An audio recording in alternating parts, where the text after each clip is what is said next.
আজকে সেখানে বিশ্ববিদ্যালয়গুলোতে আবার গ্যাস্ট্রম গণরুম কালচার চালু করার প্রয়াস শুরু হয়েছে। আবার সেইখানে বাধ্যতামূলক রাজনীতির কালচার শুরু করা হচ্ছে। আমরা দেখলাম সিলেক্টিভ এক ধরনের বিরোধিতার পরিবেশ তৈরি করা হচ্ছে।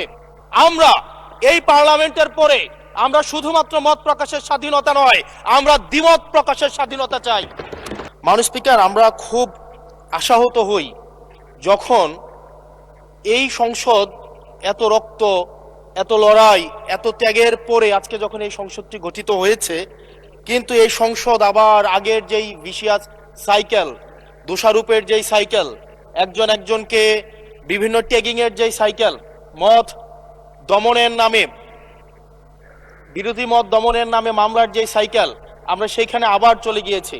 ক্যাম্পাসগুলো আবার আনরেস্টের দিকে যাচ্ছে, অস্থিতিশীল পরিবেশ সৃষ্টি হচ্ছে, বিরোধী দল মত দমনের জন্য মামলা করা হচ্ছে, প্রতিমন্ত্রীকে ফেসবুকে লেখার কারণে বাসা থেকে তুলে নিয়ে আসা হচ্ছে, হুইপকে সমালোচনা করলে বাসা থেকে তুলে নিয়ে আসা হচ্ছে। আবার আমরা আগের সংস্কৃতিতে আমরা চলে যাচ্ছি, যেখানে মাননীয় প্রধানমন্ত্রী নিজে কার্টুন শেয়ার করে বিভিন্ন স্যাটায়ার, বিভিন্ন মকারিকে প্রমোট করছে, বিরোধী মতকে প্রমোট করছে। সেইখানে এই সংসদ গঠিত হওয়ার পর থেকে আজকে পর্যন্ত 9টা ঘটনা ঘটেছে যেখানে মত প্রকাশের জন্য আজকে বাসা থেকে তুলে নিয়ে আসা হয়েছে। মাননীয় স্পিকার, মাননীয় স্পিকার, আমরা মত প্রকাশের স্বাধীনতা চাই। মত প্রকাশের স্বাধীনতা আগেও ছিল, মত প্রকাশের স্বাধীনতা আওয়ামী লীগের সময় ছিল, তবে সেটা সহমত প্রকাশের স্বাধীনতা। আমরা এই পার্লামেন্টের পরে আমরা শুধুমাত্র মত প্রকাশের স্বাধীনতা নয়, আমরা দ্বিমত প্রকাশের স্বাধীনতা চাই। আমরা এখানে দাঁড়িয়ে মাননীয় প্রধানমন্ত্রীর সমালোচনা করতে চাই। আমরা নির্ভয়ে ফেসবুকে আমরা ব্যাকস্পেস ব্যবহার করতে চাই না, কিন্তু আবার একটা ভয়ের পরিবেশ সৃষ্টি করা হচ্ছে, আবার একটা আতঙ্কের পরিবেশ সৃষ্টি করা হচ্ছে। আমরা দেখলাম সিলেক্টিভ এক ধরনের বিরোধিতার পরিবেশ তৈরি করা হচ্ছে। আমাদের সমাজের যারা গ্রহণযোগ্য এক ধরনের পলিটিক্যালি এলিট শ্রেণীর নারীদেরকে নিয়ে যখন সমালোচনা করা হয়, তখন সেটাকে নারীদের বিরুদ্ধে এটাকে বিবেচনা করা হয়।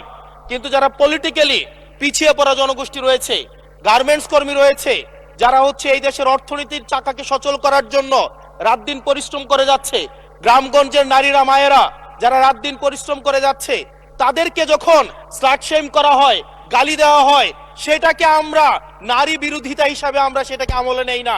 এই ধরনের সিলেক্টিভ নারী বিরোধিতা করা, এই ধরনের সিলেক্টিভ নারী সমালোচনা করার যেই ধরনের প্রবণতা রয়েছে, সেই জায়গাগুলো থেকে মাননীয় স্পিকার আমাদেরকে বেরিয়ে আসতে হবে।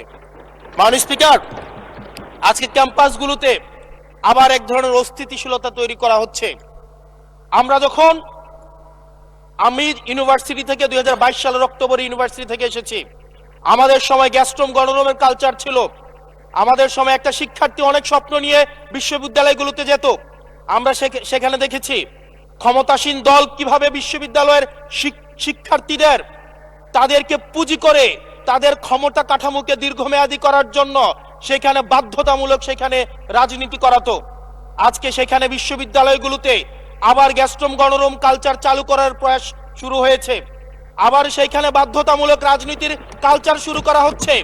আমরা দেখেছি ক্ষমতাসীন যারা রয়েছে তারা তাদের সন্তানদেরকে বিদেশে রেখে নিরাপদ ভবিষ্যৎ নিশ্চিত করে, আর মধ্যবিত্ত সন্তানরা যাদের বাবা মায়েরা কলকারখানায় কাজ করে, যাদের বাবারা রেমিটেন্স যোদ্ধা, যাদের বাবারা কষ্ট করে তাদের সন্তানদেরকে বিশ্ববিদ্যালয়ে পাঠায়, তাদের সন্তানদেরকে ক্ষমতালোভী রাজনীতিবিদরা তাদের সন্তানদেরকে ব্যবহার করে তাদের ক্যারিয়ারে ঝুঁকিতে ফেলে তাদের গদি বা পাটাতন শক্ত করার জন্য নিজের সন্তানের ভবিষ্যৎকে বিদেশে রেখে নিরাপদে রাখে, আর পরের সন্তানের ভবিষ্যৎকে নিয়ে ছিনিমিনি খেলে। মাননীয় স্পিকার, আমরা এই সংস্কৃতির পরিবর্তন চাই।